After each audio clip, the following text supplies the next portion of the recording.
కాపాడాల్సిన బాధ్యత ప్రభుత్వాందేని ఎమ్మెల్సీ బొత్స సత్యనారాయణ అన్నారు. కూటమి ప్రభుత్వం పరిపాలనను గాలి కుదిలేసి పబ్బం గడుపుతోందని విమర్శించారు. అందుకైనా ప్రజలు ప్రభుత్వాన్ని ఎన్నుకుంది అని ప్రశ్నించారు. ఇప్పటికైనా దేవుడిపై రాజకీయాలు చేయడం ఆపాలని సూచించారు. అందుకే ఓటేసింది, అందుకే ప్రభుత్వాలని ఎన్నుకుంది.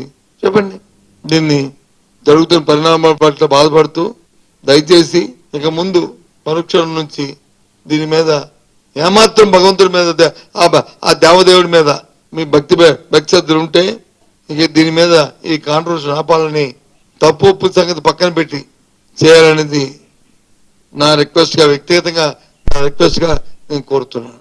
రాష్ట్రంలో శాంతి భద్రతని కాపాడే బాధ్యత ప్రభుత్వానికి. ఆ విధంగా పరిపాలన ఉండాలి, ఆ విధంగా పరిపాలన చేయాలి. ఎందుకంటే పరిపాలన గాలికి వదిలేసి ఏదో కాంట్రవర్సీ చేసి ఏదో ఒక ఇచ్చేసి పబ్బం గడుపుకుంటారంటే అందుకే ఓటేసింది, అందుకే ప్రభుత్వాలని ఎన్నుకుంది. చెప్పండి, దీన్ని జరుగుతున్న పరిణామాల పట్ల బాధపడుతూ దయచేసి